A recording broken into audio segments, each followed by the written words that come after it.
Tenemos también esa esencia de municipio en muchas ocasiones con actividades solidarias y tenemos la capacidad, y en este caso han tenido la capacidad tanto Segovia de Decide República como Juventudes Socialistas de Segovia de traernos a una de esas personas que ha marcado un antes y un después en nuestro país, una de esas personas que está en el centro del escenario, que es nuestro presidente José Luis Rodríguez Zapatero, y para que por favor se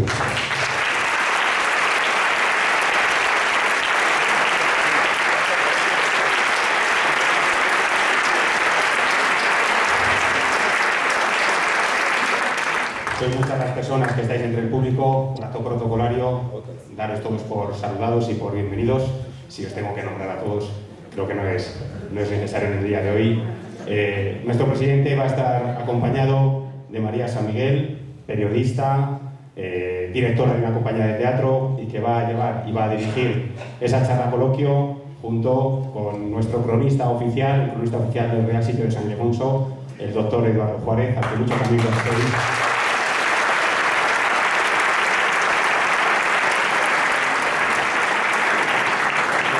Y para hacer un encuentro, una charla, un coloquio, de esos que marcan, de esos diferentes, de esos que da gusto escuchar, que da gusto aprender, sobre todo aprender, y que luego, al finalizar, podréis ser partícipes también, llevando a cabo una serie de preguntas, ya la organización os irá indicando, para que podáis intervenir de forma directa, para que nuestro presidente o nuestro cronista os puedan contestar aquellas dudas que podáis tener. Y lo dicho, como alcalde, presidente, es un honor el recibirle en nuestro municipio, más en los tiempos que corren, Creo que esa capacidad que tuvo a la hora de presidir, por ahí hay una compañera, la vicepresidenta también del gobierno en esos momentos, ese tándem que formó ese gobierno con esa capacidad de transformación para un país cuando realmente hacía falta. Y pasados los 12, 15, 16, 18 años nos damos cuenta verdaderamente de que aquello que se consiguió en esos años era realmente importante para llegar al día de hoy como hemos llegado, y que ojalá en el momento en el que estemos y en el que estamos nos demos cuenta de la necesidad de que nos hacen falta muchas políticas de la ceja y menos políticas de otra cosa, ¿no? Así que muchísimas gracias, presidente, y yo voy a ceder la palabra a Daniel en representación de Segovia Decide República y también hablando, ¿por qué no?, de los colectivos de Juventudes Socialistas de Segovia, que también están por ahí todos los chicos y chicas organizando los temas.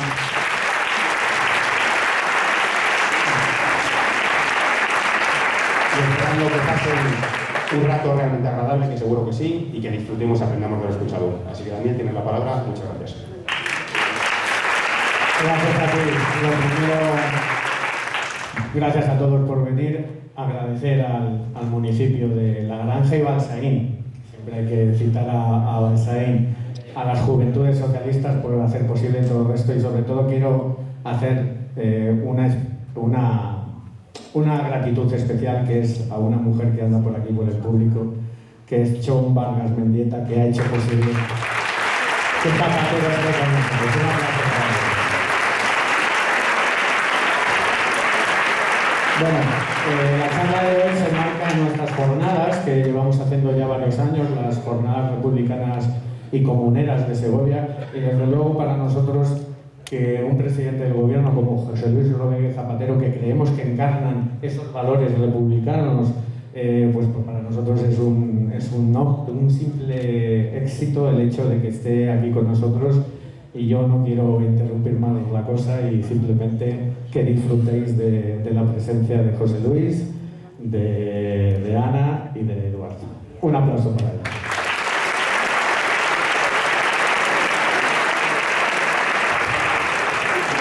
Buenas tardes, gracias alcalde, gracias Daniel, buenas tardes a todas y a todos. Yo tenía una presentación, pero creo que el alcalde y el compañero Daniel ya han presentado. A Eduardo lo conocéis de sobra, y precisamente me gustaría empezar. Ayer fue el aniversario, el 93 aniversario de la conmemoración de la proclamación de la República, de la Segunda República, y efectivamente la presidencia de Zapatero conectó con esos valores republicanos a través de la generación de políticas de igualdad. Quiero destacar aquí la creación por primera vez en nuestro país del Ministerio de Igualdad, de los juzgados que nos protegen a las mujeres contra la violencia de género, y de numerosas políticas feministas, pero también políticas que fomentaban la justicia social.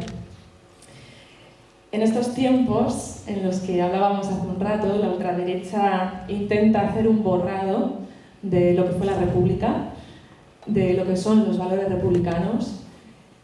¿Cómo podemos recuperar para la sociedad los valores que representó la Segunda República y que son tan importantes para que una sociedad sea más igualitaria y más próspera? En primer lugar, muchas gracias. Muchas gracias al alcalde, muchas gracias a la asociación por esta invitación, a Eduardo, a Mario y especialmente a Chon, que yo estoy aquí por ti y por tu madre.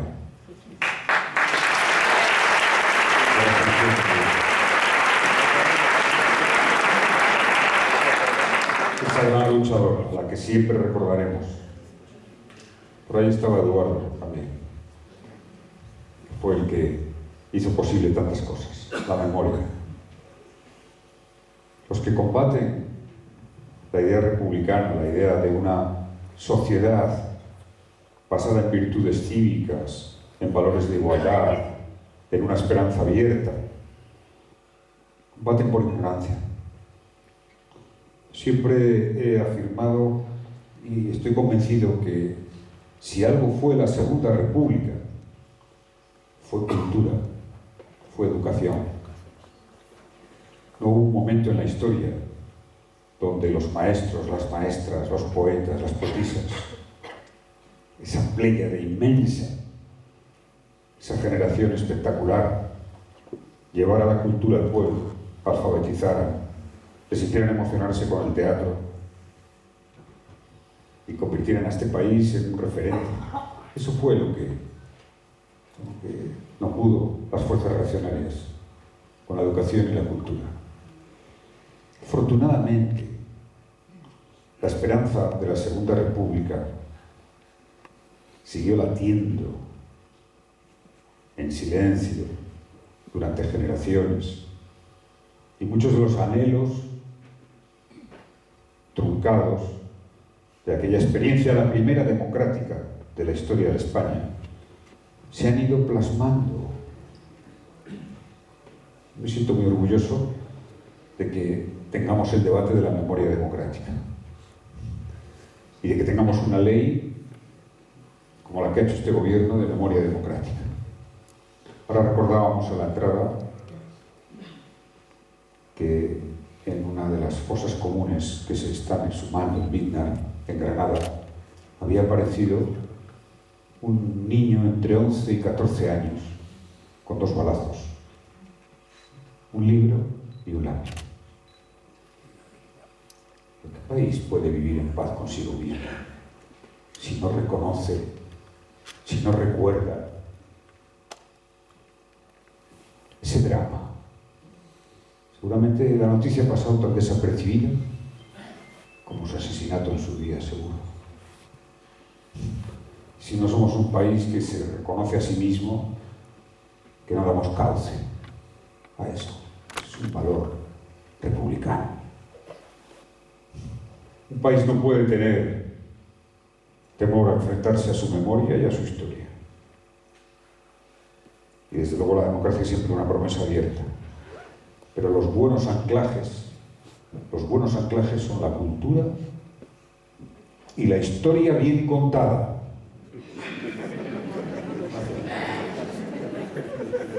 Sí, es que hoy, ayer hemos visto Esperanza Aguirre de historiadora. Yo simplemente digo que un historiador, ¿qué nota la pondría después de lo que escuchamos ayer? Menos 5, ¿no? Aproximadamente, ¿no? Menos 5, bueno. La verdad es que sí, es lo que estás diciendo de Esperanza Aguirre. Bueno, la verdad es que es el relato constante, ¿no? De buscar culpables en la izquierda, sobre todo culpables en el proceso histórico que fomenta la Segunda República.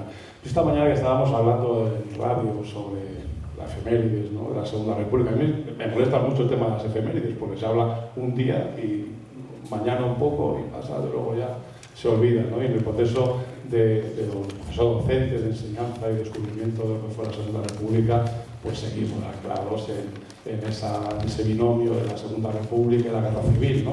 como si fuese un pack, ¿no? que la democracia condujo a la catástrofe de la guerra, ¿no? Cuando en realidad lo que fue la guerra civil fue la causa esencial del franquismo, de la dictadura, ¿no? Que todavía sigue estudiándose así, ¿no? En términos republicanos, fíjate, yo lo que reflexionaba esta mañana era que la república en España, el republicanismo siempre ha sido muy exiguo, ¿no? Siempre ha sido una respuesta política asociada a determinadas élites sociales, generalmente personas muy formadas, educadas, con un conocimiento claro, o por lo menos diáfano de lo que era aquella sociedad. Y sin embargo, la república ha aparecido en el momento en que ha fracasado la monarquía. Porque la primera república aparece cuando fracasa la monarquía, y la segunda república aparece igualmente cuando fracasa la monarquía, ¿no? Entonces la reflexión, como historiador que uno siempre hace, ¿no? Es ¿dónde está el republicanismo? Hace un par de años nos hablaba José Álvarez Junco aquí en el seminario que organizamos con él. Gran historiador, gran Sí, historiador. el profesor Ángel de Belín, que tenemos aquí, todos los compañeros del centro de investigación, y él nos hablaba precisamente de ese pozo republicano, ¿no? Y cómo es posible que el republicanismo estaba asociado al nacionalismo al inicio del siglo XIX, ¿no? Como una idea de construir una nación española. Y luego el nacionalismo español, 100 años después, estaba asociado justo a la reacción, a la extrema derecha. ¿Qué había pasado en este país? Que se había perdido el republicanismo, que no había anidado bien, se había perdido la idea de una nación española integrada, esa idea que luego tú manejabas, ¿no? De la nación de naciones, ¿no? Que también dijera Anselmo Carretero, de tu gobierno. Anselmo Carretero. Sí, señor, ese gobierno magnífico, que hay por aquí alguno que estuvo con él. Federalista. Si no me equivoco, ¿no? Si no me equivoco. Era referente intelectual de Pascual Maragall. Siempre Pascual Maragall citaba a Anselmo Carretero. Anselmo Carretero. Pero tampoco quiero hablar yo todo el rato, ¿no? Pero Yo quería plantearte, presidente, ante este borrado, ¿no? Que ayer Esperanza Aguirre manipulaba la historia, que aquí en Castilla y León estamos sufriendo con el gobierno de PP y de Vox, con esta ley de concordia, no de memoria, que van a aprobar o que amenazan con aprobar, con ese uso del lenguaje, ¿no? Porque al final todo esto tiene que ver, las palabras generan realidades, y incluir a las víctimas, como dice la ley de concordia, desde 1931, es generar un cambio de la realidad y del panorama. ¿Cómo se puede, o cómo planteas que podemos trabajar en una generación de otro tipo de lenguaje y de luchar contra ese lenguaje que además hoy ya se ha hecho viral, el vídeo de Esperanza Aguirre? Claro, solo faltó decir que Franco era socialista. En fin, no.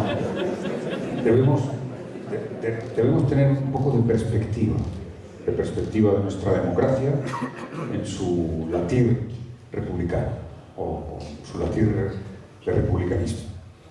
Porque el año que viene, 2025, 50 aniversario de la muerte del dictador. Y por tanto va a haber un nuevo momento de ebullición del debate sobre la dictadura, sobre la transición y sobre nuestra democracia. Pienso que se han dado pasos muy importantes. Prácticamente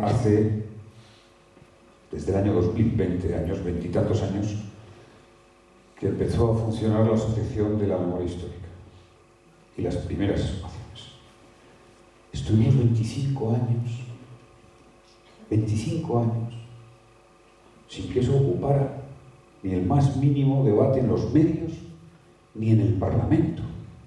Y allí había fuerzas de izquierdas, por supuesto, fuerzas nacionalistas, que también muchas de ellas han impulsado y fueron víctimas de la dictadura.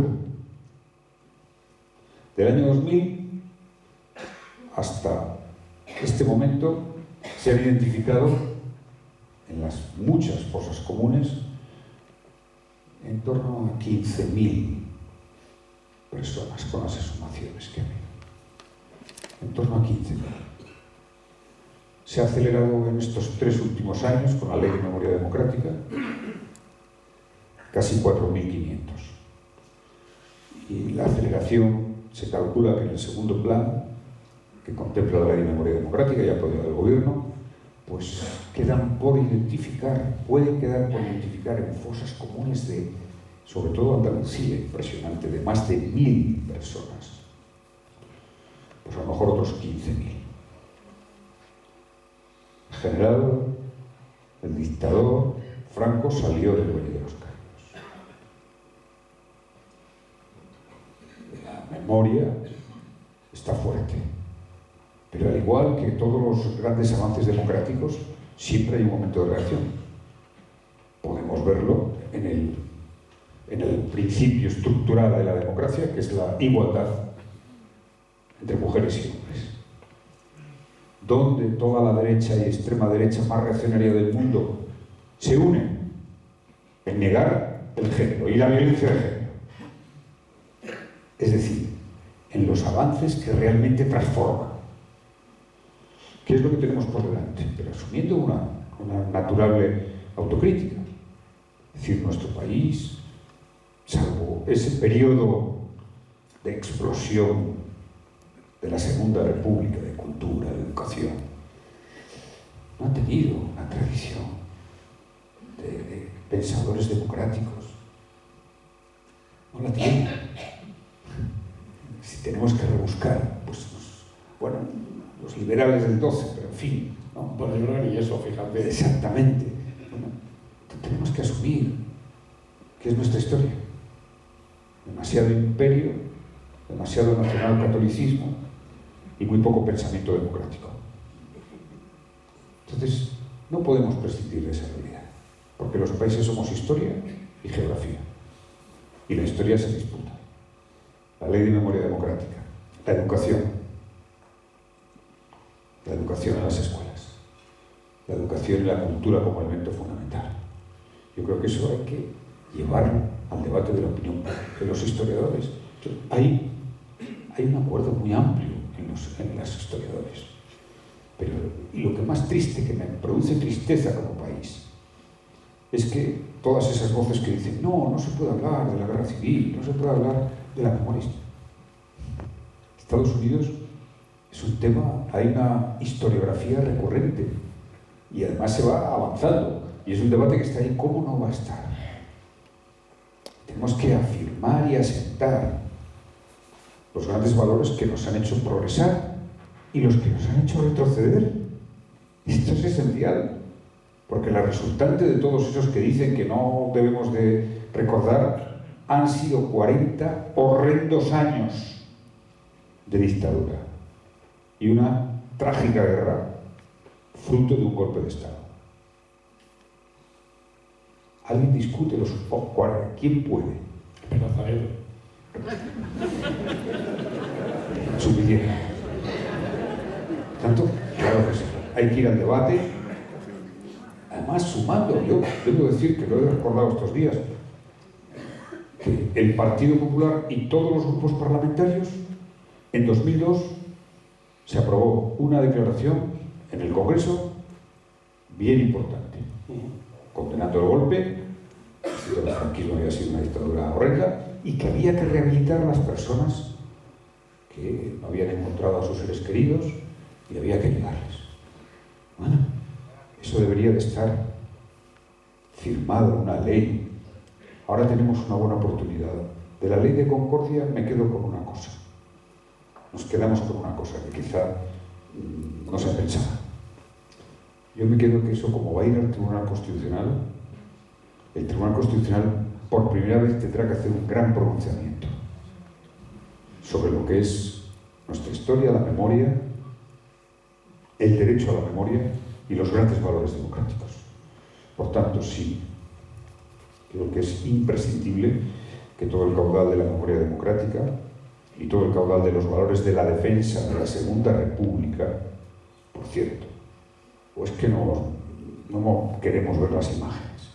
Si ha habido pocos momentos de tanta explosión popular en la historia de España como el nacimiento de la Segunda República. Fue, es verdad, muy avanzada para su tiempo, en un país que venía de ese peso, de ese nacionalcatolicismo enfermizo, y lo peor, de un imperio venido a menos, que siempre son los peores momentos de las naciones. Pero educación, cultura, esto, Federico García Lorca.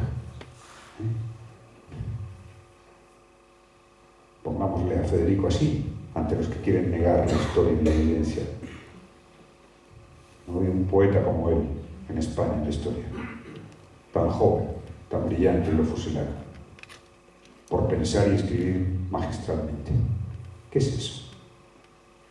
¿Quién puede decir que eso es reabrir una herida? No, eso es enseñar lo que nunca puede pasar, enseñar lo peor de lo que nuestra condición de seres humanos pueden hacer por el fanatismo de la política. Por tanto, al debate, vayamos al debate, amplio y profundo, con firmeza y sin temor. Indudablemente.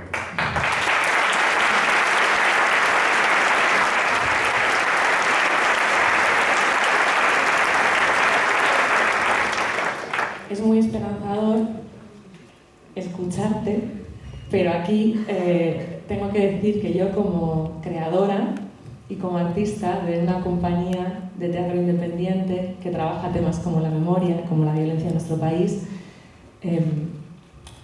los artistas estamos sufriendo la censura, no de ahora. Incluso cuando no existía Vox, en este país ha seguido, y te hablo de hace 10 años, 12 años, ha habido mucho miedo.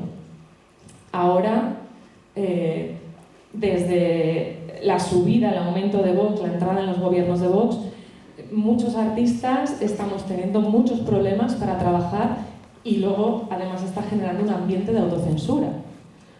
En mi caso, y perdónenme que hable de lo que conozco, yo no me censuro, pero sé que eso tiene un precio y que tiene que ver con una precariedad absoluta.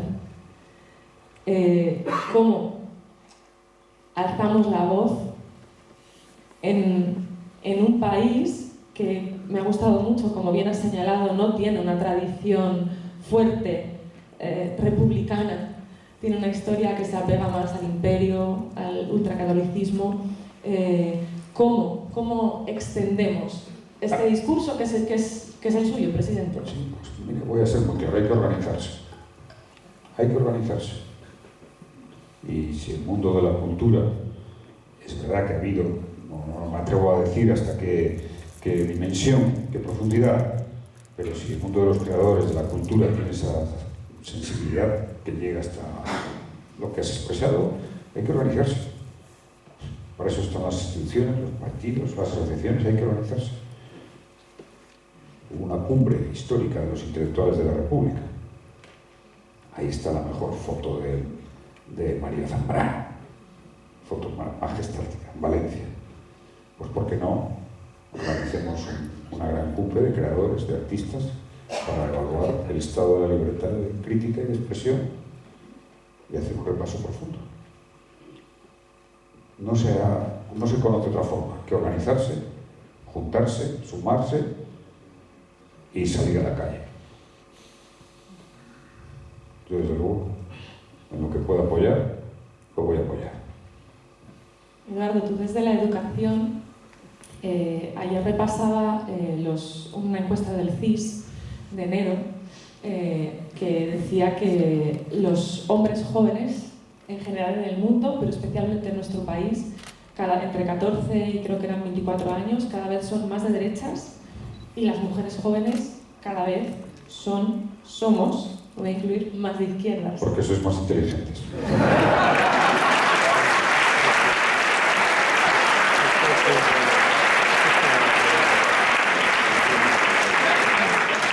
Me gustaría, Eduardo, que tú como profesor en la universidad, poder, antes de escuchar la opinión del presidente, ¿qué percepción tienes de esto que dijo el CIS, que además fue esta encuesta famosa donde los hombres se sienten atacados por las políticas de igualdad y, bueno, se hablaban de porcentajes bastante preocupantes? Bueno, pues te diría que tengo apreciación, fíjate, depende de dónde esté dando clase, hoy tengo una tremenda de estudiantes.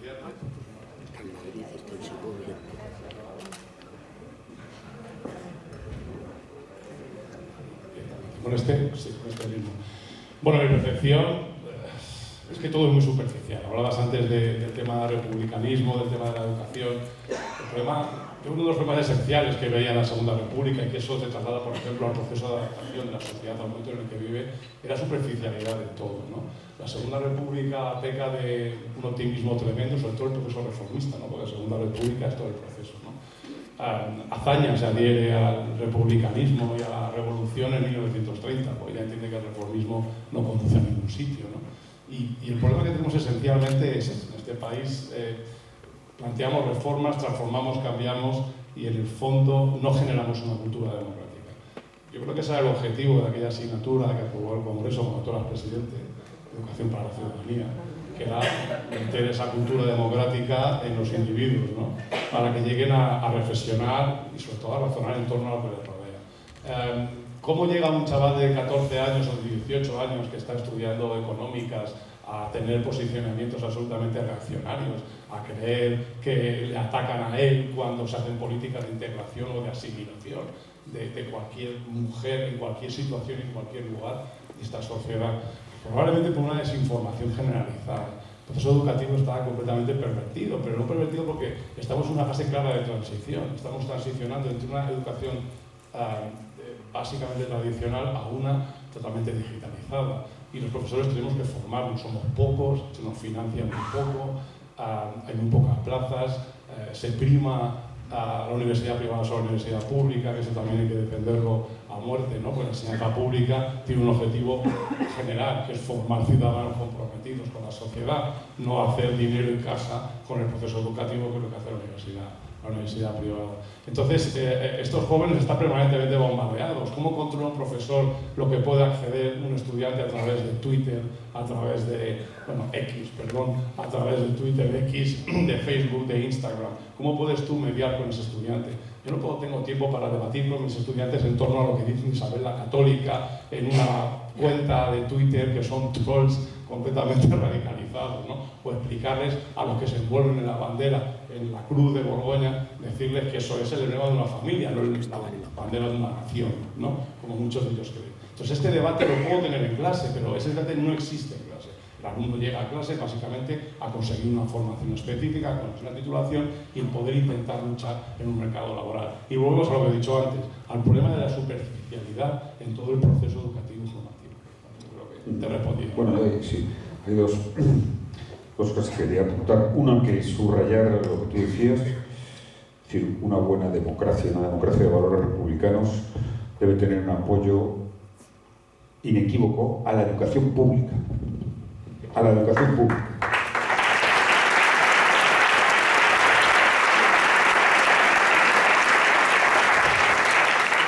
Y es precisamente aquí donde el frente conservador, digamos, el frente que quiere denostar la política y lo público, yo siempre cito que Azaña era un orador intelectual notable, pero Azaña tiene una frase que es la siguiente, dice Azaña: la política es el estadio más elevado de la cultura.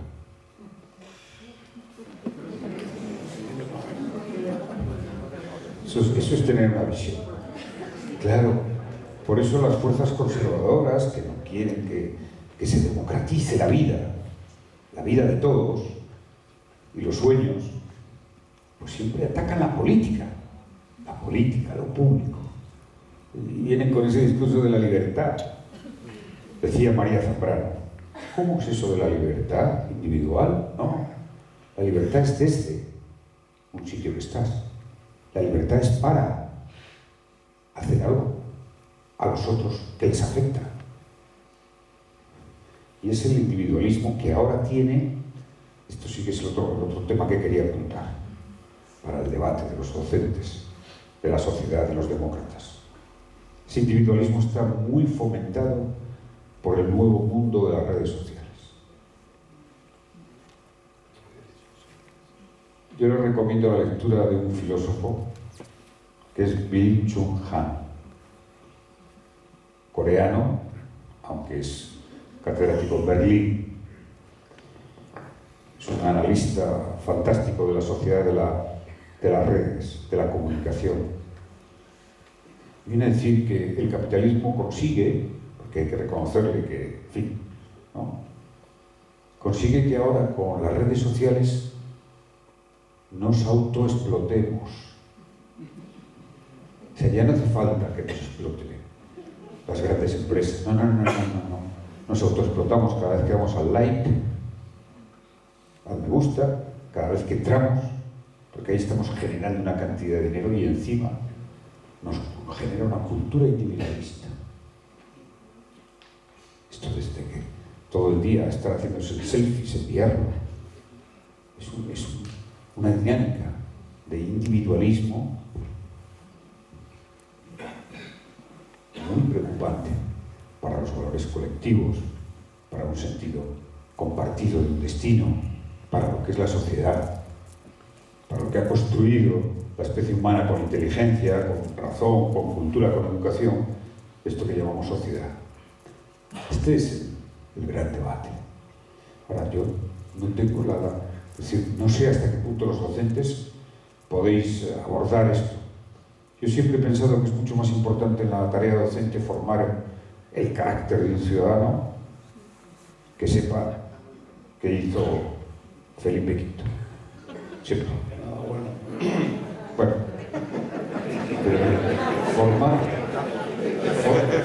formar el carácter de un ciudadano en cuanto a los grandes valores de compartir en la sociedad, de saber que tu vida es tu vida en función de otros y de tu país. Porque luego se puede acceder a la información. Hoy en día accedes a la información en cualquier momento. En lo bueno y en lo malo que tiene el mundo de Internet. Pero la formación de un carácter, de un sentido, de lo que es la vida, de lo que es compartir, de los valores. Y claro, el machismo, pues sí, yo me preocupó mucho cuando vi la encuesta esa, la mitad de los hombres creen que hemos ido demasiado lejos. Un feminismo. Pues bueno, yo siempre entiendo, hay una mitad de hombres que no. Después de siglos, otro libro que les voy a recomendar. Prehistoria de mujeres. Prehistoria de mujeres. Es de una profesora de Granada, de arqueología. Es maravilloso, es delicioso ver cómo se ha marginado a las mujeres a lo largo de la historia. Y una ciencia como la arqueología, en los museos apenas ocupan el 20-25%. O sea, que ya no es que sea una marginación y una discriminación a lo largo de la historia, no, de la historia y de la prehistoria, que es mucho más larga. Entonces, claro, bum, bum, bum, bum. El ADN del patriarcado, del machismo, o sea, lo hemos empezado a ganar, a combatir hace apenas 80 años en la historia. Y a ganar ahora. A ganar ahora. Y siempre dicen, no hemos ido demasiado lejos. Le digo, pues es lo que yo pienso. Que el feminismo no ha hecho más que empezar. Y que queda, o sea, comparando los siglos de discriminación, muchísimo por hacer. Yo creo que si se forma el carácter, si formamos ciudadanos jóvenes, adolescentes con sensibilidad, con amor a la cultura, al arte,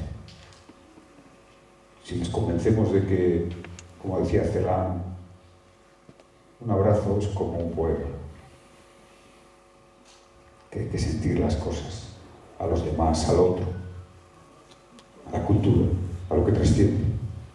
Yo dedicaría mucho más tiempo, seguramente será el gran debate de este momento de las redes y de Internet, a la formación del carácter, a la formación humanista, a la formación de los sentimientos, que a la acumulación de conocimientos. Y a todos los jóvenes, los hombres que digan, hay más, es que es horrible. Yo recuerdo, yo todavía pertenezco a una generación que era bastante machista. Afortunadamente, me cambiaron. ¡Qué horror! ¡Qué triste! Hombres reunidos haciendo chistes de mujeres. Lo más horrible que he visto en mi vida. Todavía lo vi. ¡Qué ignorancia! ¡Qué inferioridad! Qué tristeza. No, yo te diría que...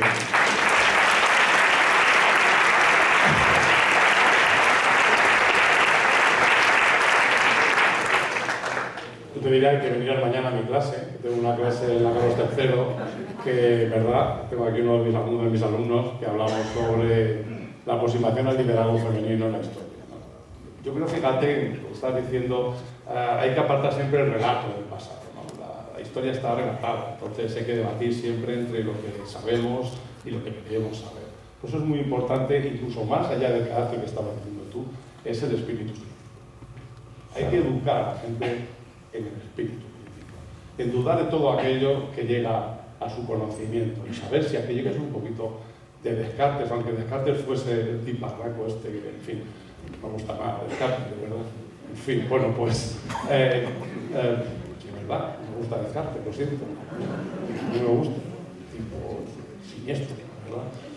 Mucho más interesante Kant, que no salió de su juego más que 2 veces. Por supuesto. En fin, bueno, la idea es dudar absolutamente de todo. Yo a mis estudiantes se lo digo, desde que empieza la clase, y digo, tenéis que dudar absolutamente de todo y tenéis que dudar especialmente de lo que yo digo, ¿no? Porque venimos aquí a aprender, no a pontificar, ¿no? Respecto al individualismo, lo que está diciendo el individualismo yo creo que no es malo. A lo largo de la historia ha habido movimientos individualistas que han sido magníficos, el anarquismo en sí. Está por ahí el maestro Ángel de Relín, especialista en el anarquismo en este país, y lo podría decir mucho mejor que yo. Y individualistas, aquellos anarquistas, pero con una idea de construir una sociedad, es decir, individualistas pero no viviendo solos, viviendo conjuntamente, ¿no? Es que el individualismo, el liberalismo, los que hablan aquí en España, es narcisismo y egoísmo. Claro que el individualismo liberal pues, es una gran aportación, pero aquí no lo ha habido. Que aquí yo siempre digo, los liberales, pues han estado el Partido Socialista, vamos a hablar claro.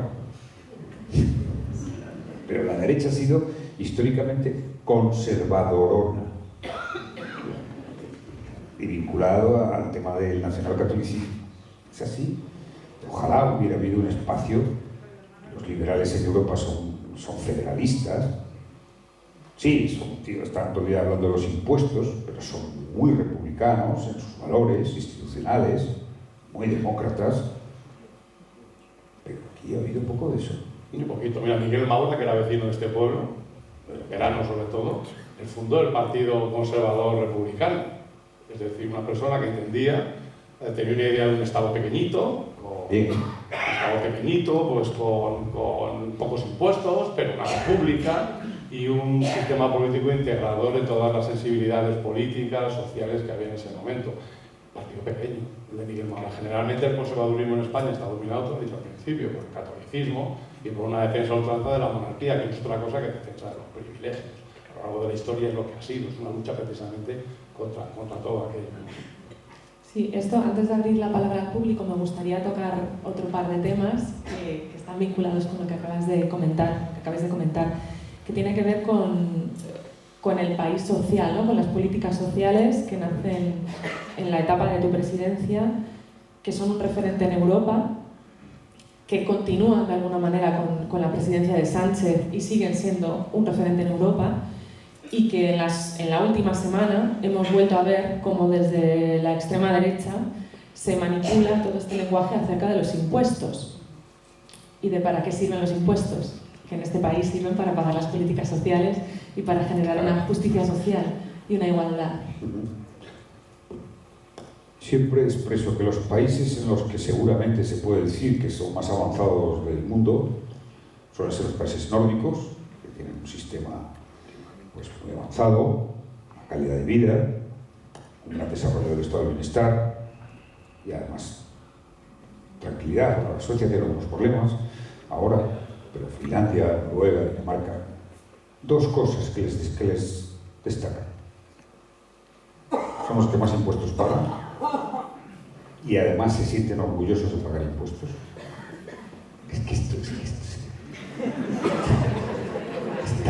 Eso sí que es una cultura republicana. Público, del valor de lo público. Aquí la gente cree que la república es tirar la monarquía. Es algo más que eso. es algo distinto. También eso. No entremos.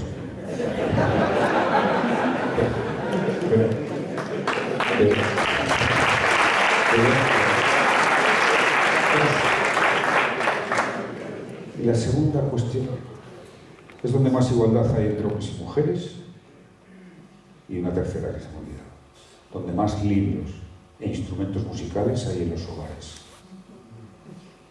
Entonces, para ver un país, es decir, impuestos, papel de las mujeres y libros, instrumentos musicales, cultura.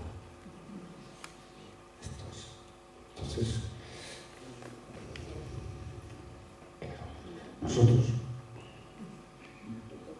¿qué país era de la transición? Una moneda con la que no podíamos salir al mundo. Un país que venía de la mayor marginación de las mujeres, sin un sistema de provisión social de nada. Hace solo 50 años.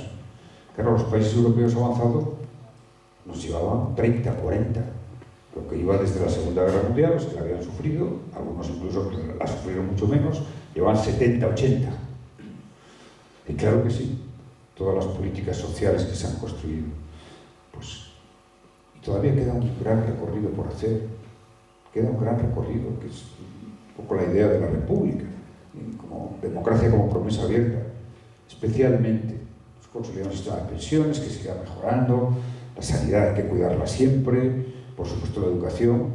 Ahora estamos en el momento más alto de la historia de inversión y gasto en becas, que es fundamental, pero nos quedan dos aspectos que son esenciales. La vivienda, gran tema social, que nunca ha sido un tema social.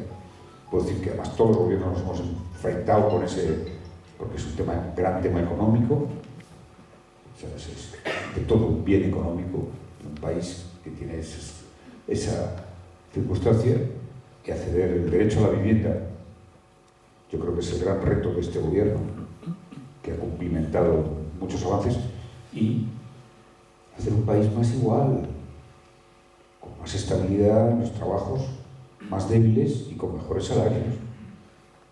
Se ha subido un poquito el salario mínimo interprofesional. Este gobierno es el que más. Y ha pasado una cosa muy importante, y es que frente al dogma este de que si subimos el salario mínimo se destruye empleo, no ha pasado. Pero hay que hacer una política redistributiva activa. Y en algún momento, yo creo que esto sí que es un valor republicano, en algún momento habrá que plantearse límites a la riqueza. Las democracias. Fíjense, recomiendo otro libro, Pierre Rosanvallon, uno de los mejores politólogos, pensadores franceses, La sociedad de los iguales. Y hace un repaso sobre los orígenes de la Revolución Francesa, de los grandes valores, como la Revolución Francesa lleva impreso el decir, bueno, la igualdad, ya no, la igualdad en todo no vamos a ser, pero que seamos semejantes. Y la Revolución Americana, o sea, las primeras épocas de la Revolución Americana, o sea, la riqueza estaba mal visto, el lujo excesivo estaba muy mal visto, los colonos que ganan, y Norteamérica llega a tener, fíjense lo que ha cambiado, momentos donde el impuesto de la renta es el 70, el 80% de las ganancias de los más ricos. Y aquí sí ha habido un retroceso, claro, en cuanto al valor de la redistribución y del límite de la riqueza. En fin, creo que alguna vez esto se tendrá que plantear. La tendencia, si se lee a Piketty, que es todo ese grupo el que más ha hecho analizando la igualdad y la desigualdad, la tendencia, obviamente, desde el antiguo régimen y la revolución industrial ha sido de reducción de las desigualdades, pero lenta, y ahora tenemos un parón, y la riqueza es como nunca. Esto será un debate republicano, seguro. Yo no sé si será, ya lo veré o no lo veré, pero se planteará un límite a la riqueza. Y tenemos que defender con mucha claridad la fortaleza de los impuestos. Recuerden, impuestos, papel de las mujeres, libros, e instrumentos musicales.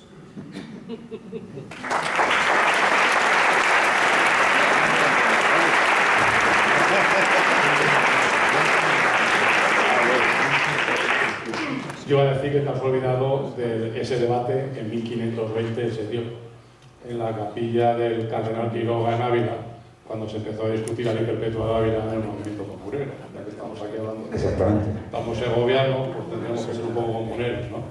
Y en esa ley perpetua ya entonces había un principio básico, obviamente con el cuidado que hay que tener siempre en el análisis del pasado fuera del contexto, en el contexto que tenía. Pero el lema que tenía aquel era en Castilla nadie más que nadie. Y entonces Castilla llevaba desde Galicia hasta Murcia, pasando por el País Vasco y llegando hasta Tarifa, ¿no? Entonces es el principio de igualdad ante el esfuerzo para mantener los intereses propios de la sociedad. Eso es lo que debe pasarse. Yo entiendo como historiador que los países, las sociedades que han tenido éxito ha sido porque precisamente han apostado por un Estado consolidado, fuerte y financiado con el esfuerzo de todos y cada uno proporcionalmente. Yo creo que es así. Eso dice la historia. Otra cosa es lo que dirá el futuro. Suecia es el gran paradigma. Era un país pobrísimo, pobrísimo, y en un siglo ha sido de los mejores, con instituciones, impuestos, democracia, funcionando. En ese sentido, quizá la Unión Europea nace con esos valores de igualdad, de generar una unión de estados que los más ricos ayuden a los más pobres, y ahora en estas próximas elecciones estamos ante un momento delicado con el ascenso de la ultraderecha y con la entrada quizá como segunda, tercera fuerza del grupo de la ultraderecha que representa a los partidos de extrema derecha europeos en el Parlamento Europeo. Es cierto que hay un momento preocupante. Yo pienso que la mayoría que seguirá gobernando, quizá más exigua, en Europa será la mayoría de centro-derecha y socialdemócrata, pero hay un aviso. Y mi preocupación más intensa sobre el destino de Europa, que es el proyecto civilizador más avanzado que hemos construido, 27 países, 25 lenguas, y el efecto solidaridad que tú estás hablando me parece impresionante, ¿no? La capacidad que hay que los fondos europeos, los que más aportan, obviamente aportan a los que en renta per cápita no tienen tanto, y es un proyecto, viendo lo que ha sido la historia, lo que es difícil entender en las naciones, y que además actúa de estabilidad democrática, es un check and balance, ¿no?, a todos los gobiernos, a pesar de las dificultades. Pero mi preocupación es Alemania, porque Alemania es el pilar de la Unión Europea, es el pilar económico y por tanto el pilar. Y la situación en Alemania es de preocupación. ¿Por qué? Porque la extrema derecha está creciendo, y es la extrema derecha alemana, especialmente en todos los estados de la antigua Alemania Oriental, llegando al 20%, recuentos de bolas, sondeos, preocupante. Y hay como una especie de sensación en Alemania de teníamos un país muy potente económicamente, basado en la energía con Rusia y en el comercio con China. Y la situación de crisis global que hay, pues esto les está llevando a una situación de incertidumbre y de falta de definición. Y desde luego Alemania sí que es muy preocupante. Pero eso nos llevaría a otro debate. Nos llevaría al debate de geopolítica global, a cómo o por qué las democracias están sufriendo un momento populista de crecimiento de la extrema derecha. Eso nos llevaría a un debate. Pero ya anticipo, simplemente, en mi opinión, creo que en un mundo global las democracias, queriendo no cooperar con el resto de las regiones del mundo que no disfrutan de nuestros sistemas demoliberales, nos equivocamos. Y a la postre nos perjudicamos a nosotros. O sea, el Brexit, Gran Bretaña es el pequeño ejemplo. Un imperio, un gran imperio, lo que ha sido Gran Bretaña. Oiga, todavía tiene cosas maravillosas. Al final ahí nació el parlamentarismo, la revolución industrial, tiene una gran educación, hay que reconocer las cosas. Pero, oye, de ser casi todo, han sido un país pues, medio importante, han llegado, claro. La libra en el reinado de la reina Isabel II pues perdió casi un tercio, 2/3 de su valor. Y eran el 10% del PIB mundial cuando empezó la reina su mandato, y ahora son el 3% del PIB mundial. Y como eso les cuesta, porque han sido, en fin, un imperio, dicen, no, llegan los populistas de Mabó y dicen, la culpa es del Brexit, es de Bruselas, la culpa es de Bruselas y de los inmigrantes. Eso siempre. Y vamos al Brexit, nos separamos, nos vamos, porque nosotros somos... Mira cómo están. Que el Partido Laborista va a sacar 400 escaños. Los conservadores van a quedar arrasados, porque el Brexit ha sido un fracaso, un fiasco. Y yo lo dije en una conferencia que dimos, estoy deseando ver el momento en que piden otra vez entrar en la Unión Europea.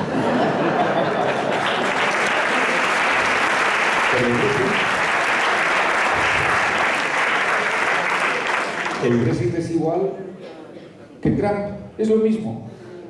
American First, la misma demagogia barata. Dice, no, los problemas industriales de Estados Unidos, no, ¿qué problemas? Si tienen el 3% de paro y no quieren, tienen esa durísima que no lo vemos aquí, no lo vemos, pero todos los días hay 5.000 personas que entran en la frontera con México a Estados Unidos, 5.000 diarios. Les veis esas riadas de Latinoamérica. Y hay muchos empleos que no se cubren en Estados Unidos, como aquí, por cierto, que hay muchos trabajos que solo lo hacen los inmigrantes. Y dicen el gran debate va a ser el de los inmigrantes, pero si les necesitan, ¿cómo se puede ser tan egoísta y tan cínico? Y eso es American First. China, culpable es China, dicen ahora. Pero hace 20 años, cuando China era la mano de obra barata y le salía fenomenal, China no era un problema. Era un socio. Ahora que China es un gigante, tecnológicamente, como era de esperar alguna vez, porque ha sido la primera potencia mundial hasta 1850, ¡hala! A confrontarse con China. La culpa es de los chinos. Y eso es lo que les dicen a los trabajadores de Ohio, donde hay una industria que hay, oye, otras industrias compiten mejor y han cerrado las empresas. Es que hay otras en México y en otros sitios que compiten mejor. Es que Estados Unidos y Europa fueron el 60 y tantos % del PIB mundial en los años 60, 70, porque el liderazgo después de la Segunda Guerra Mundial fue hegemónico de Estados Unidos y de Europa Occidental, siendo el 12, el 13% de la población. Eso no podía ser. Estamos mal acostumbrados. Bueno, a nosotros no nos tocó, pero ellos están mal. Ese poderío, y ahora que se ha reequilibrado, esto es todo lo que está pasando en el mundo, olvídense, todo es esto. O sea, sale por aquí, sale por allá, por diversas crisis expresas, pero todo es el movimiento tectónico de que Occidente, como no podía ser de otra manera, países ricos que han dominado el dólar, el FMI, comercio mundial, tal, la tecnología, pues están así, y los emergentes están así. Y todas las guerras y todo el lío tan grave mundial que tenemos es esto. Cabe una reflexión, es decir, y por tanto la Unión Europea va a depender de esto, del orden internacional, del orden global de lo que suceda. Cabe pensar, ¿tendremos que vivir un escenario de más dolor, de más intensidad bélica, alguna catástrofe mayor, para que volvamos otra vez, el mundo diga hasta aquí hemos llegado y se sienten en una mesa? ¿O llegará la lucidez anticipada y seremos capaces, que yo creo que ese es el papel de la Unión Europea, de decir, hay que cooperar, los BRICS, los emergentes, Estados Unidos, Europa, todos, multilateralismo, vamos a parar la guerra de Ucrania. Las grandes potencias se ponen y lo hacen. Además, mire, yo les voy a decir una cosa que es la que me llevo de más amargura de mi experiencia vital como presidente. He tenido que estar, y eso que fui un presidente que buscó la paz siempre, retiré las tropas de Irak, no apoyé ninguna guerra, pero bueno, Afganistán, y estuve en esas decisiones, en muchos momentos donde se decidía una intervención militar, en los foros internacionales. Yo vi cómo se decidían a veces, casi por un impulso, una reflexión política de un día, de 2 días, y luego miles de muertos inocentes, de los que nadie se acuerda. Yo digo, ¿cómo es posible que nuestro estadio civilizatorio, que llegamos a construir la inteligencia artificial, no seamos capaces de abolir la guerra? Me resulta, digo yo, no sé, yo sueño con que haya alguna generación, yo no lo voy a vivir, obviamente, alguna generación que logre la abolición de la guerra, la paz perpetua de Kant. Es completamente irracional. Y he visto esas decisiones, por recordar en mi etapa de lo que se vivió desde la intervención en Afganistán, luego Irak, Libia, Yemen, Siria. Hay aproximadamente 1 millón de muertos. 1 millón de muertos en 20 años. 6 PIB de España de gasto militar en esos conflictos en 20 años. 6 veces el PIB de España. El escenario como está Oriente Medio.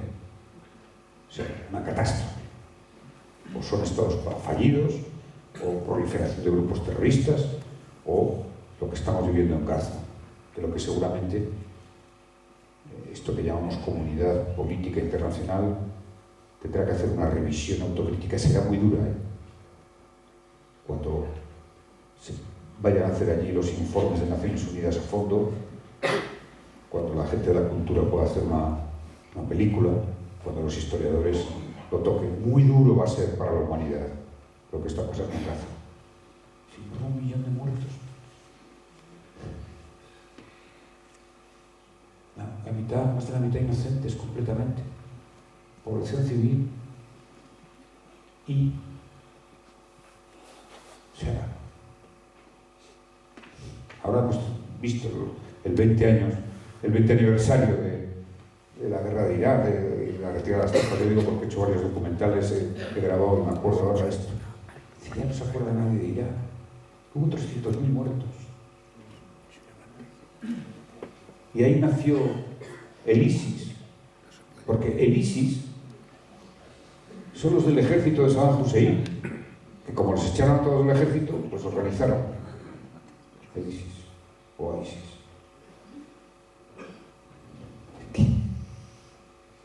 ¿Y cómo están esos países? Afganistán, lo que hemos vivido, 20 años, la gran misión de la OTAN, y se va para que vuelvan los talibanes. Y nadie ha hecho una autocrítica.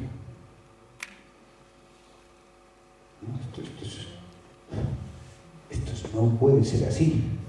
No puede ser así. Y la explicación es muy clara. Los que más poder tienen, que tenían todo el poder, tienen que entender que no van a poder como podían antes, sin contar con el 80% de la población. Por tanto, eso va a ser, para bien o para mal, el destino de la Unión Europea va a estar ahí. ¿Se atreverá la Unión Europea a abrir este debate? Ahora con Gaza, algo ahí. Tendrá que ser como, lamentablemente, tantas veces ha pasado en la historia, después de que suframos mucho. ¿Qué esperanza tienen los niños huérfanos en Palestina? Ninguna. Y el pueblo palestino. O sea, no quiere que haya terroristas, yo tampoco. Pero cada vez que veía a los misiles Tomahawk caer en las calles de Bagdad y matar a familias inocentes, pensaba, en esa familia algunos va a haber terrorista. Bueno, pues yo creo que esto sí que es la gran tarea del gobierno y del presidente Sánchez. Con Gaza está dando pasos muy importantes, porque seguramente la salida de este conflicto abra toda la realidad que estamos aquí viendo del orden internacional. Y es lo más importante, porque yo creo que, claro, Alemania ahí no puede, pero van a ganar los laboristas en Gran Bretaña.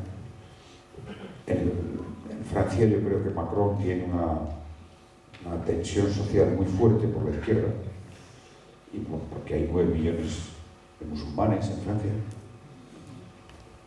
Y bueno,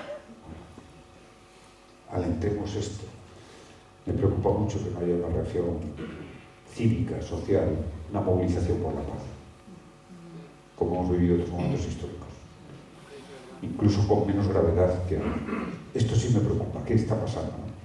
Que el discurso belicista está muy acomodado, muy tranquilo, muy establecido.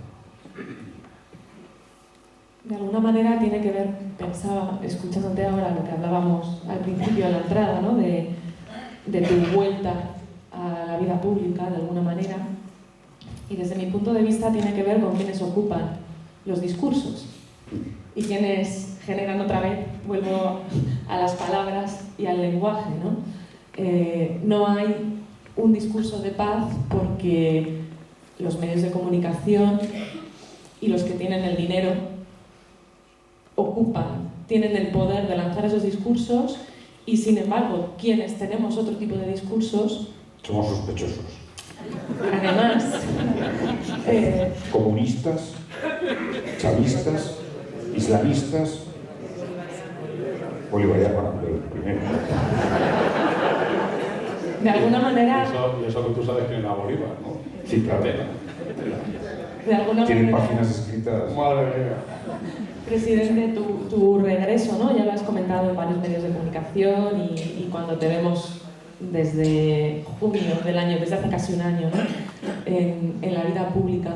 De alguna manera esa vuelta tiene que ver con poner en el discurso público, en la agenda política, otro tipo de lenguaje. Absolutamente. Es que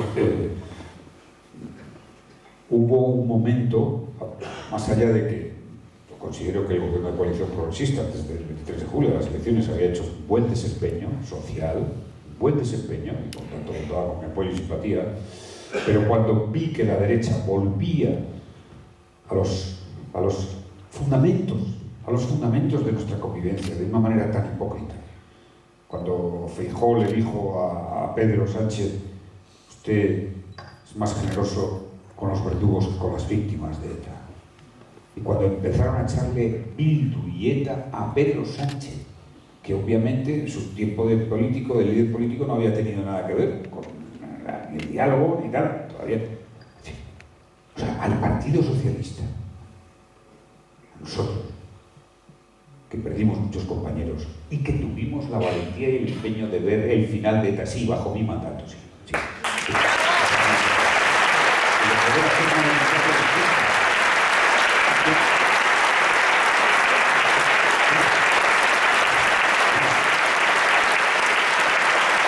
Esta página de la historia no la van a escribir. No lo voy a consentir. ¿Por qué? Porque hoy vivimos una democracia por primera vez, después de 2 siglos terribles. El historiador lo podrá. Hemos tenido 3 guerras civiles en realidad. Guerras civiles durísimas. Se llaman carlistas algunas. La guerra civil, el franquismo, horrible. El terrorismo de ETA, que nos hizo llorar y sufrir tanto. Después de 2 siglos, por primera vez. La España que vive en paz, sin violencia, sin que se mate por política. La primera vez. Y que una parte de los políticos salgan con este discurso. arrojando, a quienes además habían puesto todo el empeño. Esto es intolerable, es intolerable. Y eso fue lo que me motivó y lo que me motiva. Es decir, ¿cómo puede haber tanta hipocresía en un tema tan esencial cuando, coño, les dijimos a todos, eso que llaman la izquierda berchale, y a los terroristas de ETA, les dijimos: si ustedes dejan las armas, a la democracia, a las urnas, a las instituciones, porque esa es la democracia, es así de generosa, es capaz de incluir a todos, incluso a los que estaban en contra. Eso fue lo que dijimos. Movimiento de Liberación Nacional Vasca. Ahí sí lo hubieran hecho yo eso alguna vez, madre. Oiga, se cumple esa promesa. Tenemos un final de la violencia de ETA, de la violencia dramática, sin drama, porque no pasó nada. Lo dejaron. Sin más, sin nada a cambio. Fuimos capaces, por las razones que sean, de que se convencieran de que había que dejarlo y que no podían pedir nada. Claro que quedará lo que hicimos para ello. Se sabrá. Y las horas y horas de diálogo. Pues yo siempre he dicho que creo en la persuasión, el convencimiento, nunca en la imposición. Se puede conseguir todo con la palabra, con el diálogo. Hay que reconocer, entender. Y lo que decía, solo se hace si hay esa convicción. Uno no va a solucionar un conflicto político a través del diálogo si no está convencido del diálogo. Este es el tema. Y yo soy un defensor, y ahora con este clima bélico radical absoluto, de la potencialidad, de la fuerza del diálogo y la negociación para solucionar cualquier conflicto.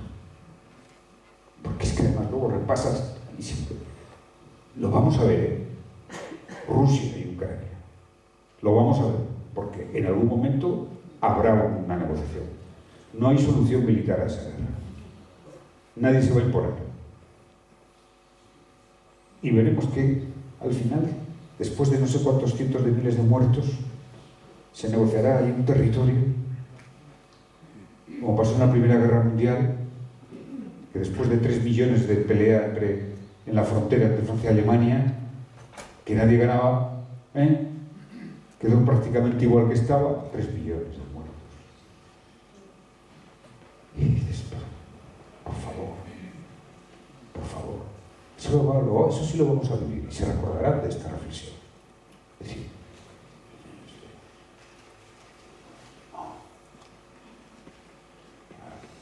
las guerras, cuando al final son disputas territoriales y cuando hay unas razones históricas, hay que solucionarlas a través del diálogo. No pensando, esta guerra me viene bien porque les debilito económicamente, no sé qué. No, primero la vida de la gente. Eso es lo que hace creíbles a los países. Poner todo el empeño en salvar vidas, lo primero.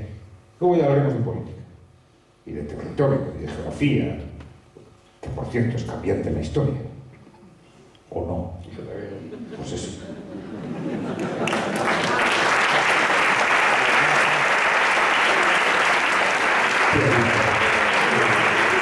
Aprovechando que ha nombrado el presidente la palabra diálogo en repetidas ocasiones, vamos a abrir la palabra al público. Están los compañeros con un micrófono. Aquí hay una pregunta.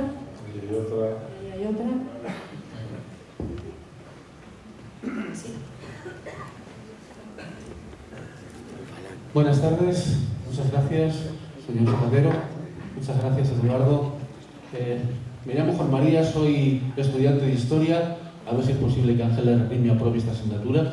Sabes que no, está por ahí, sabes que no. Y bueno, la reina Leticia, antes de ser reina, hizo un acto de conversión a la religión o al catolicismo para poderse casar en la Almudena.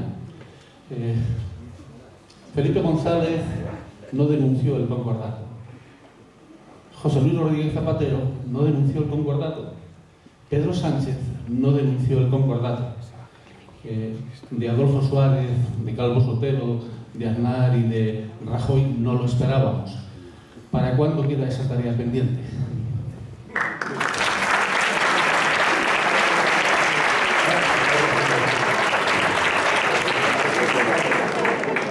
Es cierto, y ahora que haces la pregunta, me lleva a pensar, debe haber algún misterio.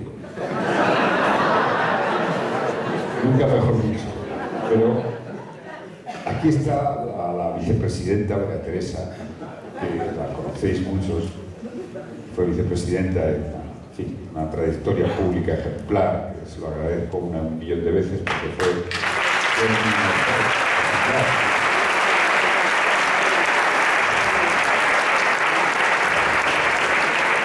y la verdad es que ella que tuvo la tarea, difícil tarea de concordar lo que yo no concordaba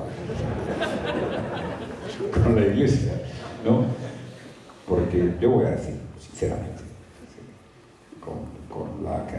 con las leyes que puse en marcha, interrupción voluntaria del embarazo, matrimonio igualitario, que realmente era lo que más les preocupaba. Yo me reuní 3 veces con el Papa Ratzinger. Me lo organizaba María Teresa. Pero es que es impresionante esto, ¿no? Es que solo quería hablar del matrimonio homosexual. Yo pensaba que el tema de la educación, de la religión, o del tema del impuesto, de la contribución, que soy... No, solo era el matrimonio homosexual. Igual quería casarse.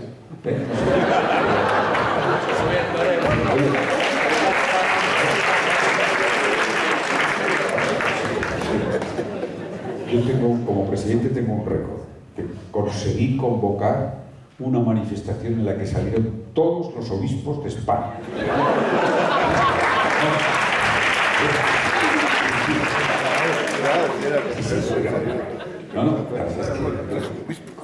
En Moncloa me ponen las imágenes, yo no pensaba que había tantos obispos en España.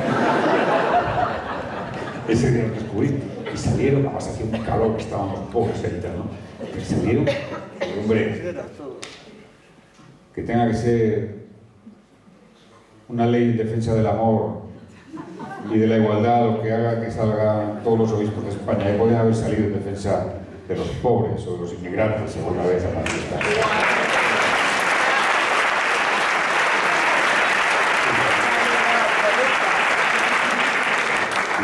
Yo espero que Pedro Sánchez, que este presidente, avance en esto. Yo sí, lo digo sinceramente, no, después de todas estas leyes, igual que lo del Valle de los Caídos, ya dije, ya no me atrevo a más. Te vale, por lo que a mí respecta. Pero, en efecto, eso se tendrá que plantear. Oye, pues a veces nuestra democracia pues, necesita, en fin, transición fue como fue, y yo la celebro, aplaudo, pero ha tardado, ¿cuánto hemos tardado en sacar a Franco de ahí? No, y el año que viene, el 50 aniversario va a ser interesante. Yo no creo que vaya. No, que va a haber mucho debate, digo. Sí, eso sí, seguro. Sí, va a haber un gran debate nacional. Pero lo suyo, ¿no? Lo suyo que es un debate.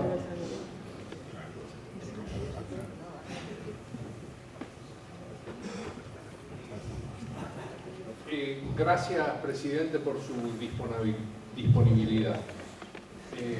Bueno, la pregunta será un poco naif, pero le queremos mucho, como puede apreciar, y me pregunto, esa vuelta a la política que ha hecho, demostrando su nobleza con la política y la forma de actuar, y su punch, que ha tenido bastante importancia en los últimos tiempos para el PSOE en concreto y en general para la izquierda, ¿se podrá concretar en el futuro de manera tal que vuelva usted a la primera plana de la política?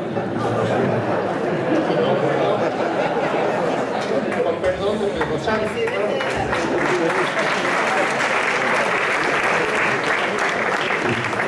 Más que una pregunta, es una provocación. Pero para ser directo, yo amo la política, soy un político desde que nací. O sea, mi madre cuando tuvo, diría, aquí nace un político. Seguro, porque me lo inculcó mi padre. Mi padre me inculcó una tradición republicana de mi abuelo y de lo que había sido aquello. Empecé enseguida a leer Azaña, con 14, 15 años, y a leer a García Lorca. Por lo tanto, soy un político. La política es algo más que el poder. Algo más. Yo me considero que he estado siempre en política, estoy y estaré. Unas veces puedo estar más presente, otras menos. El poder tuvo mi tiempo. Creo en la limitación temporal del poder. Me parece un principio republicano.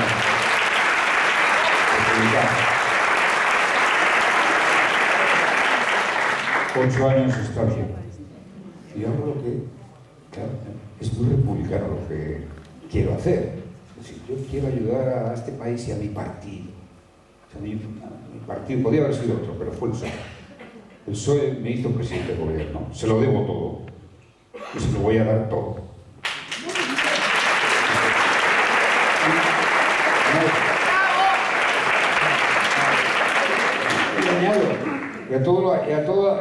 Y saben perfectamente todos los hombres y mujeres de izquierdas y los que combaten la historia de la derecha, que por supuesto que hay que estar lo más cerca posible.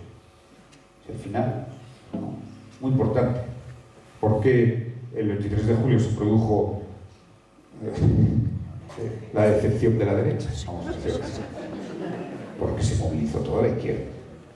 Oye, hubo a unos, a otros, pero la gente dijo, adelante. Y todo esto esto tiene que ser así, tiene que estar todo el mundo por eso está movilizado. Y cuando se moviliza, este país, yo le conozco electoralmente, sociológicamente, bueno, podemos estar ahí, centro derecha y centro izquierda, pero luego hay el voto nacionalista, que cada uno le podrá considerar como quiera, pero que son los que desequilibran la balanza. Hay un empate más o menos que equilibra la balanza. Tenemos que ir siempre con un discurso político.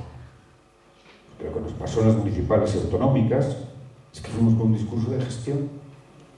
Y aquí esto es política. Ellos siempre hacen un discurso antipolítico, y nosotros tenemos que dignificar la política. Y la política es eso, los valores. Dicen, no, yo soy político toda la vida. Poder. A mí, si me llama el gobierno del partido, voy. Si me llama unos de Sumar, voy.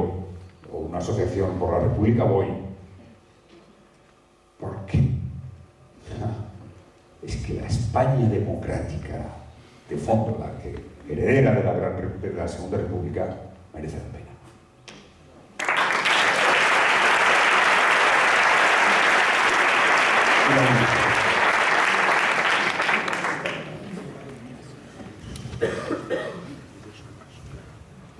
Buenas tardes, muchas gracias por su comparecencia.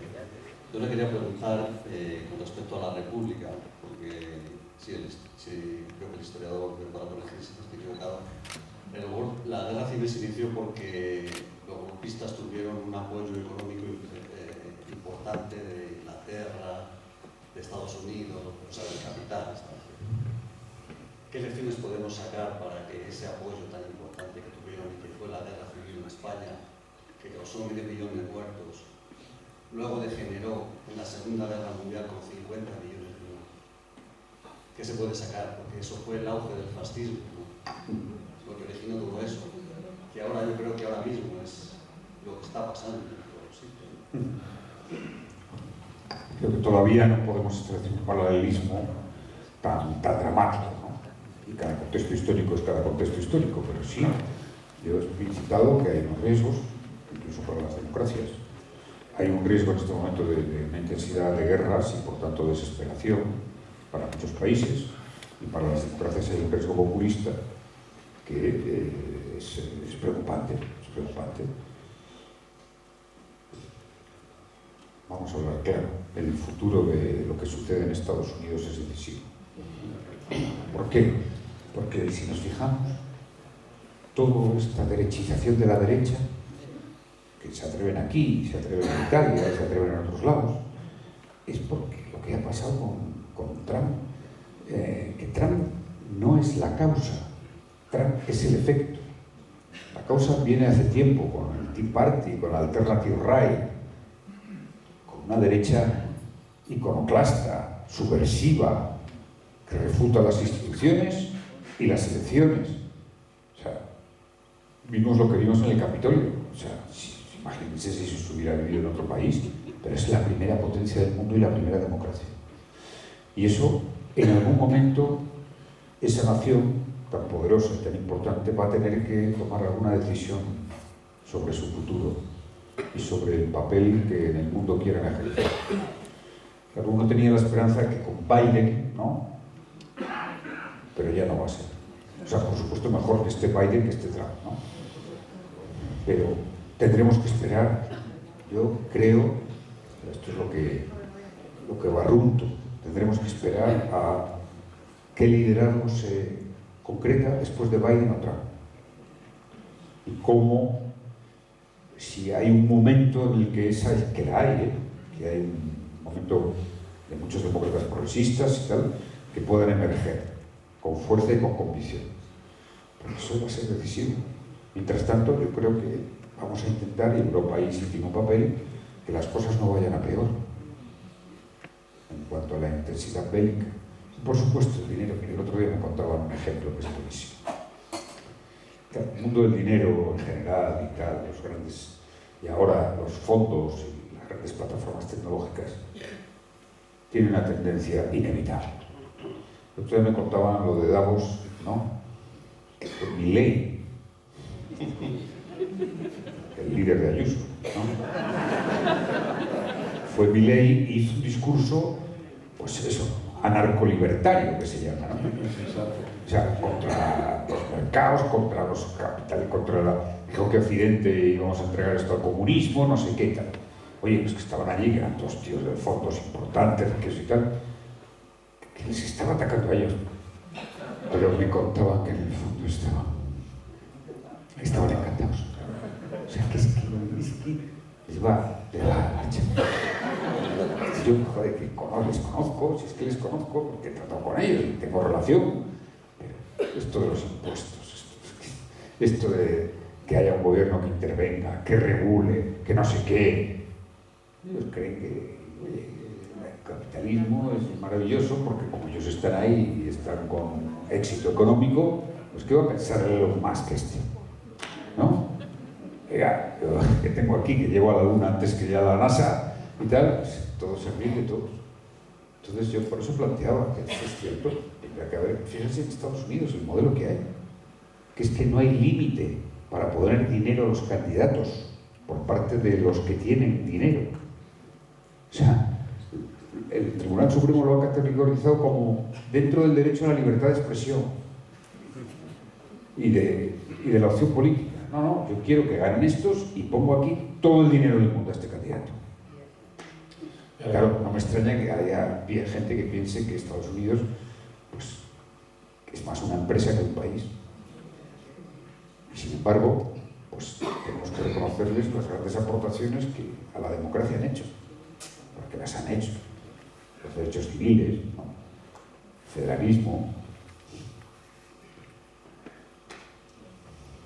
Yo creo que eres optimista. Yo recordaría las palabras de Huxley, que decía que las únicas enseñanzas de la historia es que nadie aprende de las enseñanzas de la historia. Y al final acabamos haciendo caso a Mark Twain, que decía que la historia no se repite, pero rima. Es posible, pero también añado que la convicción en un destino más justo, la convicción íntima, es una fuerza movilizadora. Y además añado, sí soy optimista sobre España, soy muy optimista, a pesar de estos que andan por ahí.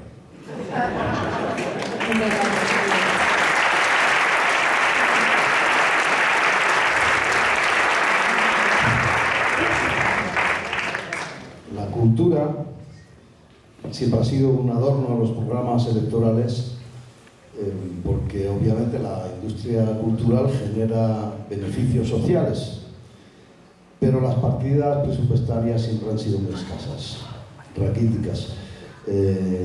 Solo dan para el ministerio florero, ¿no?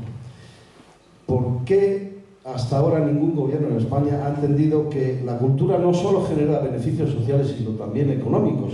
¿Por qué no han entendido la cultura como una inversión rentable, netamente rentable?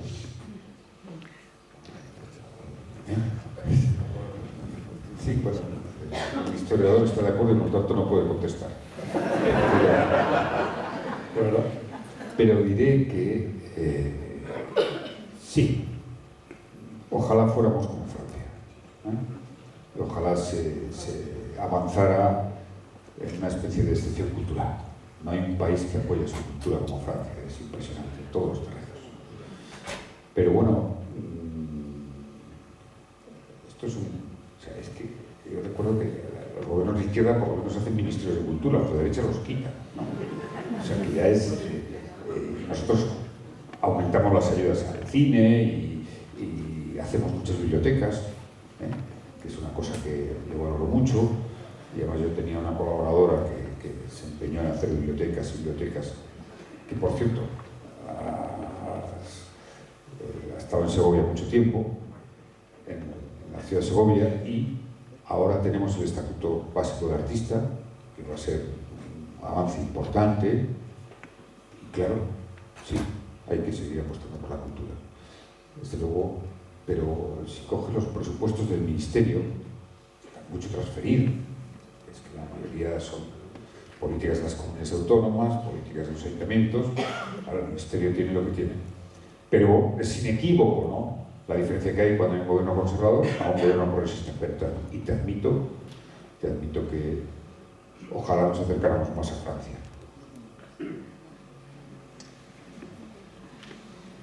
Una última pregunta. ¿Qué más preguntas? Pues venga. Pero este hombre tiene que irse a cenar. Y los demás. Yo lo veo un poquito.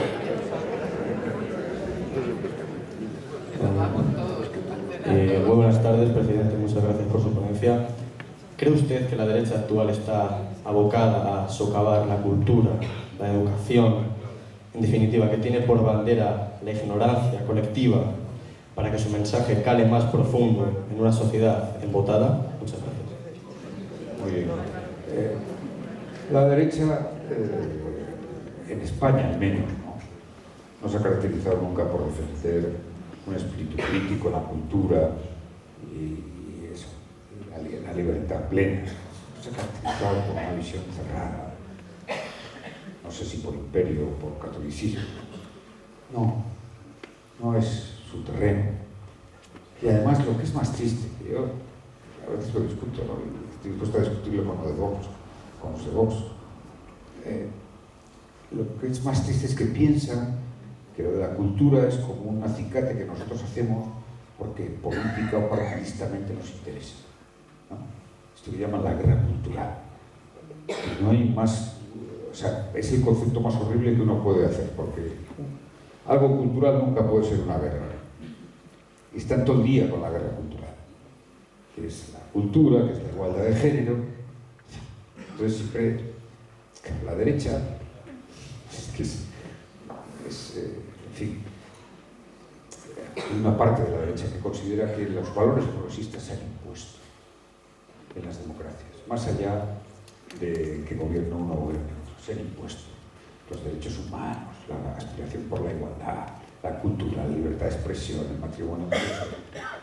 Eso no es el mundo que ellos han aspirado, no son las prioridades que un conservador tiene, ¿no? Entonces creen que se ha impuesto nuestra impronta cultural. Están todo el día obsesionados con eso, ¿no? Y cuando les miras dices, oye, pero vamos a ver si esto no es un tema político, ni de izquierdas ni de derechas. Si cuando aprobamos el matrimonio igualitario a mí me querían casi llevar a... No, yo era el destrozafamilias de España. Anda, y luego se han casado ellos más que nadie. Sí, para todos. ¿Por qué no puede, claro, si en un momento incluso, por qué no puede un conservador disfrutar de los poemas de García Lorca? ¿Cómo no va a poder? Hubo un momento incluso que Aznar hablaba de García Lorca, incluso de Azaña, en catalán. Claro, eso es para todo. La cultura es un bien universal, no es un bien ideológico. No es un activo ideológico. Entonces, claro, y esto, sí, vamos a hablar claro. Es que normalmente la izquierda es quien reforma, quien transforma, quien abre caminos, quien extiende derechos. Y claro, pues si eso se va imponiendo, ellos tienen un problema, porque con bajar impuestos no les vale, que es lo único que saben decir todo el día, ¿no? ¿Quién hace esos cambios? ¿Quién ha puesto encima de la mesa que cada derecho que conquistamos abre la puerta a un nuevo derecho? Si es el matrimonio igualitario, la ley trans, la interrupción voluntaria del embarazo y otro nuevo derecho. Derecho a una vida, a vivir con libertad y con dignidad. ¿Eso es de izquierda? Pues chicos, pues muy bien. Pues si las de derechas no quieren que la gente viva con dignidad y libertad, pues que inventen otro ideario. Llegó la eutanasia, ¿qué pasó? Yo recuerdo en mi etapa, yo no aprobé la ley, y este gobierno sí, oye, derecho a una vida digna. Parece razonable, no ha pasado nada. Son protocolos, ahí funciona perfectamente, y ya está. ¿Y qué? No, deja de... Yo recuerdo que yo veía las encuestas que había gente mayor de edad que creía que la iban a... Sus miedos atávicos, todo lo que es nuevo. Ahí, los confesionarios. Y luego, en fin. Lo que yo creo que distingo, pues que la izquierda siempre está por algo que ha de venir, por algo que nos hace avanzar, por esa capacidad creativa de la especie humana, que es maravillosa. Y ya está. Luego ojalá hicieran en todo como con el matrimonio homosexual. Y viva los novios.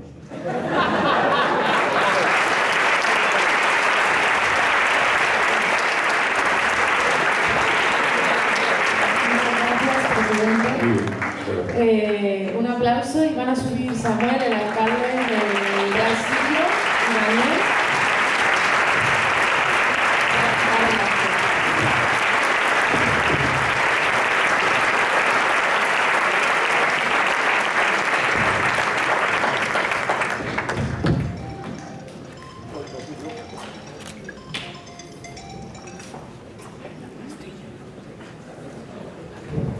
Bueno, para terminar el acto y hacer ya la despedida, sí que queríamos tener que nuestro presidente se lleve un recuerdo de nuestro municipio. Por parte de los dos colectivos organizadores, Daniel les va a hacer entrega de un pequeño detalle. Son vinos de la tierra de Seúl.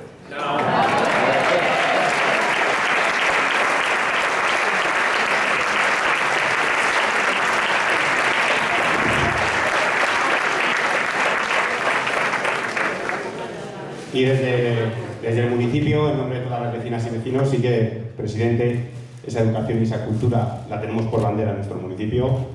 Nuestro cronista oficial es ejemplo y es embajador allá donde va. En este teatro, hace apenas 15 días, teníamos la conmemoración de una asociación, que es Avisil, que es la asociación con otras capacidades de nuestro municipio, de la que forman parte 16 personas con diferentes capacidades de toda la provincia de Segovia. Y aquí estaban celebrando su 25 aniversario con una obra de teatro creada por ellos mismos, interpretada por ellos mismos, y fue una delicia ver el teatro lleno aplaudiendo esa cultura, esa educación, esa solidaridad, esa inclusión real por la que efectivamente hay que luchar en el día a día. Y desde la asociación, por su 25 aniversario, han querido tener también el detalle de esta maravilla que hacen. Presidente, por favor, si la puede abrir, enseñarse al público. Ellos trabajan la madera y el vidrio y cada día nos enseñan a ser mejores personas. Así que en nombre de Avisil, en nombre, por supuesto, de todo el municipio, un recuerdo para nuestro presidente, nuestra cronista y nuestra moderadora.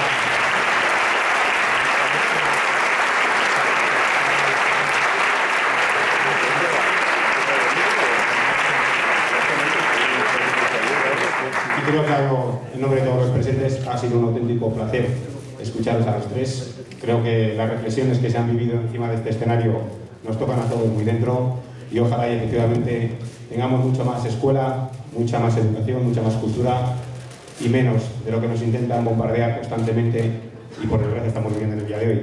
Así que esperemos, en nombre de la organización, que hayan disfrutado de estas prácticamente 2 horas de una charla, coloquio, entrevista, participación y sobre todo creo que una enseñanza magistral y que ojalá esos valores que transmitimos en estas charlas, que nos transmiten en estas charlas, seamos capaces de llevarlas allá donde vayamos, a esos rincones, para que ese granito de arena y esa movilización desde lo íntimo dé un resultado positivo para la sociedad.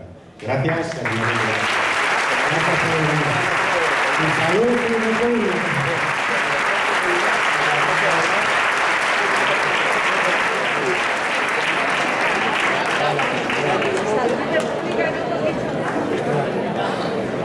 Necesito pasar un minuto.